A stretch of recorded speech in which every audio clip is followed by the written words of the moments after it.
During this time, the same friend that I had met in the fourth grade that we used to be, fighting up the neighborhood, she told me that we were looking for an apartment.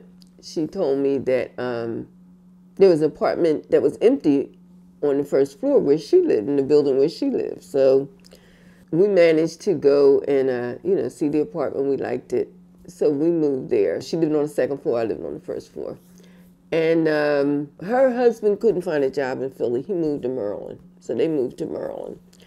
And while she was in Maryland, she met a sister in the supermarket line. You know, you talk to somebody in the line. The sister asked her, how did Hazrat Fatima die? And, the sister just told us that we needed to study, Islamic history, So we started doing that. We started having classes. We started reading everything. And around that time, lo and behold, a man appears everywhere in American newspapers, on television, on the radio, in the magazines. And I'm, really amazed by this man because he's always being denigrated. I mean, I saw so many pictures of him with horns and a tail, and it just made me say, who is this? Who is this man that they hate so much? And one of the things in our political studies class in the party was how America, American history, and how they have gone around the world, using their tactic of divide and conquer. And that if you see them, the government, admiring someone, speaking really positive about them, then you know what, you really need to check them out. Try to read between the lines, go to different sources other than, at that time we had channels 3, 6, and 10. And if you see them, maligning someone, you know what, follow them, check them out, see what they're into, because more than likely, they're not doing something that America wants them to do. This happened to be Imam Khomeini. And so I was absolutely fascinated by him. He seemed like a very mild-mannered, an older man.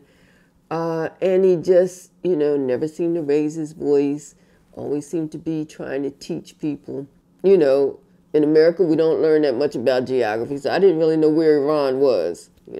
So I had to go look on a map. Then I learned about their intervention in Iran, their relationship with the Shah, how they had decided that he was the ruler of choice for them, not the people, And I said, oh, here we go again, because it's not the first time that they had done something like this.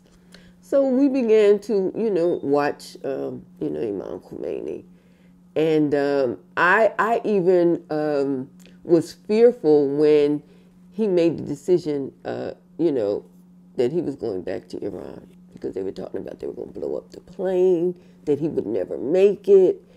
So I had become fearful for him. I was really praying for him because he seemed like, just a good person. So I decided that I wanted to know more about him. So my friend, Shakura, had gotten invited to come to Iran, and then now it was the Islamic Republic of Iran, and study. So her and her husband were going to go. After Shakur had left, and she used to write me every week and tell me, you would really like it, the children would love it, and, you should come. And so, we talked about it, and we decided that, we were going to do it. We had decided that I had felt like when I became Muslim that I was really on a revolutionary path. The Prophet was a revolutionary, But it's just like when Jesus came, Jesus was a revolutionary, Prophet Isa, and he threw the people out of the temple that were exchanging the money. But they turned Christianity away from, being revolutionary and just made it more or less about praying. Okay.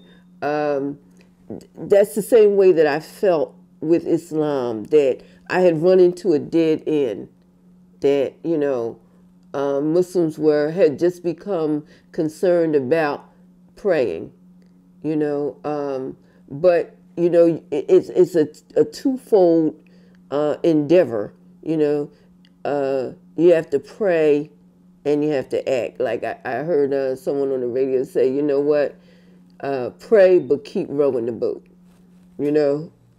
so I felt like we weren't rowing anymore. We were just praying.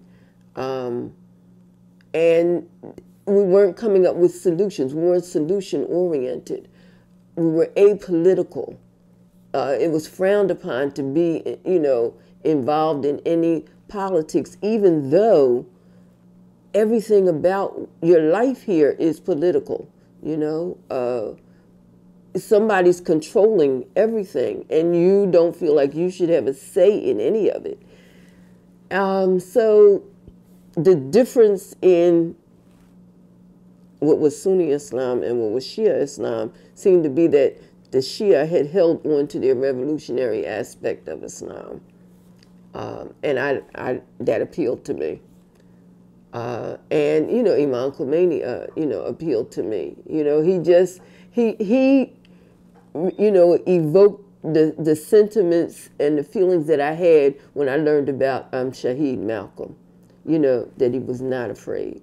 Shaheed knew that he was a marked man, but it didn't stop him from doing what he felt that he had to do. The same type of character that I saw in Shaheed Malcolm, that I even saw in one of my other heroes, Harriet Tubman. She was unequivocally the bravest African-American woman that I've ever heard of. And selfless. Even after she was free, that wasn't enough for her, that she returned to the same place 19 times. And I know that Allah was in her corner. He had to be. They wanted her dead or alive. They couldn't touch her. She was in their midst. They couldn't see her. So I just felt like, those are my heroes, the people that, have the courage to stand up in the face of injustice.